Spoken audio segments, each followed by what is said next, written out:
I am Dr. Mike Milligan. I'm here with Dr. Lloyd Rudi, one of the most famous cardiac surgeons. Dr. Rudi, thanks so much for being with us.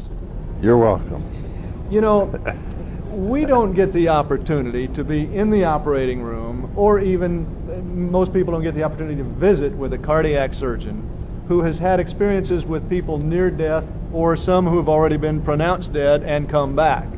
And so that's what we're going to talk about here, in particular one case, and may touch on another one. Dr. Rudi, why don't you tell us a little bit about that? We had a very unfortunate individual who on Christmas Day had, from an oral infection, infected his native valve. If your native valve has the slightest defect, whether you were born with it or you developed it later, it calcified a little and the valve leaflets don't move or whatever, the body recognizes that as something abnormal that it's got to take care of. Okay. So that's what happened to this man, and one of my junior partners was on call, and he had to do an emergency valve resection.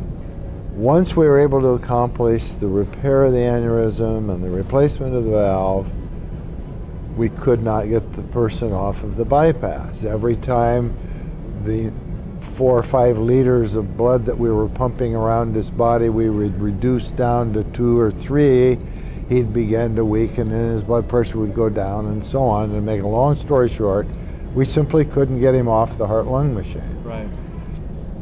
Finally, we just had to give up. I mean, we just said, we cannot get him off of the heart-lung machine, so we're going to have to pronounce him dead. Right. So we did that. And so the anesthesiologist turned his machine off, and the bellows that were breathing for the patient stopped. That machine was quiet. The anesthesiologist went into the surgeon's lounge. He hadn't eaten anything all day, so he went in to have a sandwich. Then the people who usually clean up the instruments and all that were coming in and taking away all these tools, and my surgical assistant closed the patient in a way that a post-mortem exam could be done, because anyone who succumbs on the table has to, by law, has to have an autopsy. Right. So he closed him up briefly, just a couple 3 wires here and a big stitch to close his soft tissue.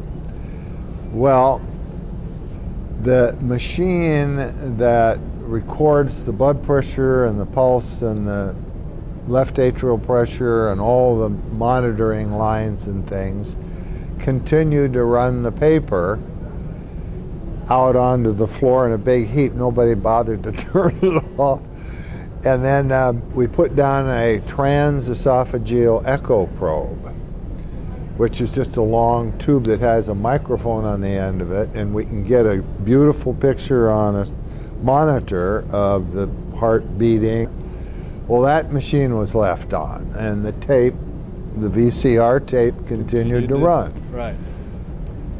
Well, the assistant surgeon and I went in and took our gowns off and gloves and masks and things, and came back, and we were in our short sleeve shirts, and we were standing at the door kind of discussing if there was anything else we could have done, any other medicines we could have given, whatever, to have made this a success.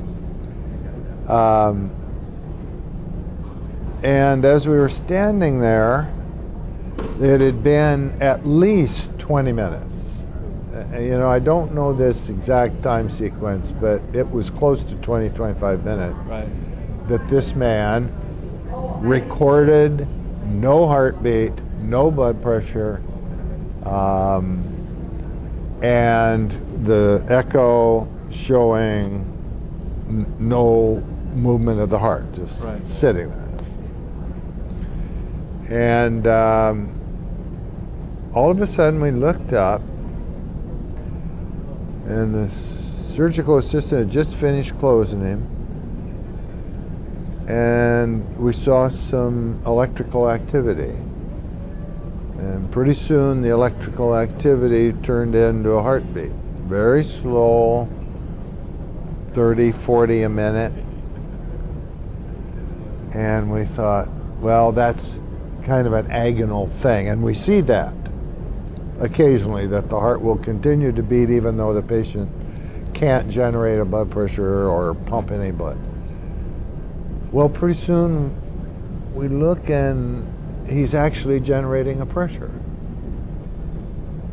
No, we're not doing anything. I mean, the machines are all shut off, and we're stopped all the medicines and all that. Right. And so I start yelling, "Get anesthesia back in here!" and get the nurses. And to make a very long story short, without putting him back on cardiopulmonary bypass, the heart and lung machine and stuff, we started giving him some medicines, and anesthesia started giving him oxygen, and pretty soon he had a blood pressure of 80, and pretty soon a blood pressure of 100, and his heart rate was now up to 100 a minute, you know. He recovered and had no neurologic deficit. And for the next 10 days, 2 weeks, all of us went in and were talking to him about what he experienced, if anything. And he talked about the bright light at the end of the tunnel, as I recall, and so on. But the thing that astounded me was that he described that operating room floating around and saying, "I saw you and Dr. Cattaneo standing in the doorway with your arms folded talking. I didn't know where the anesthesiologist was, but he came running back in. And I saw all of these post-its sitting on this TV screen. And what those were any call I got, the nurse would write down who called and the phone number and stick it on the monitor, and then the next post-it would stick to that post-it, and then I'd have a string of post-its of phone calls I had to make." He described that. I mean, there's no way he could have described that before the operation, because they didn't have any calls. No. Right? And he's sitting on, he's lying on the, so he must have been floating. He was up there. Yeah. He described the scene, things that there is no way he knew. Right. I mean, he didn't wake up in the operating room and see all this stuff. No. I mean, he was out. Right. And was out for, I don't know, even a day or two. Right. While right. we recovered him in the intensive care unit. So what does that tell you?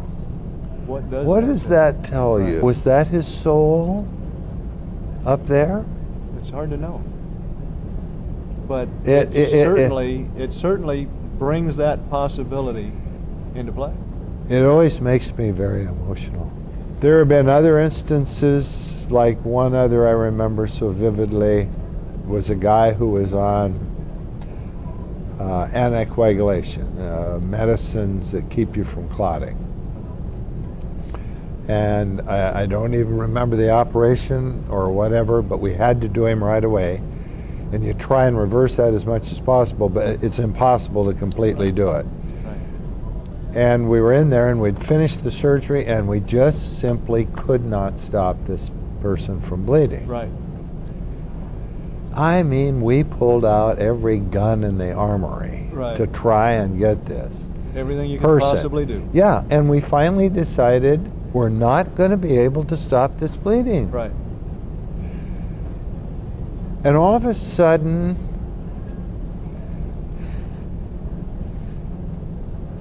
nobody spoke. Because everybody in that room felt a presence. Right. And, I mean, the anesthesiologist and I talked about it afterwards. I mean, there was no question. There was a presence in that room. Right. And he stopped bleeding just like that. How do you explain that? What is your take on that, Dr. Rudi? Oh. There's something out there that, you know, people with faith believe is there. Some people call it God, some people call it other things, Buddha or Muhammad or whoever. It has convinced me there is something out there. Something out there. It is so good of you to share this with people who don't get the opportunity to be at those near-death or post-death experiences. I don't know. It just convinces you that the strings are being handled up there somewhere. I mean, you know. Absolutely. And it makes me very emotional. I can tell. Yeah, it does me as well. And I'm so pleased that you would share this with these people in this video who just don't get that opportunity. Is there any last things that you'd like to say? Well, just that I presented this case to 13 other cardiac surgeons throughout the country in a special meeting, and they had several similar experiences, not quite as dramatic as the one I had, but everybody that deals with that every day has had those experiences. So it's not just me. Right. Exactly. So, Dr. Rudi, thank you so much for sharing. You're welcome.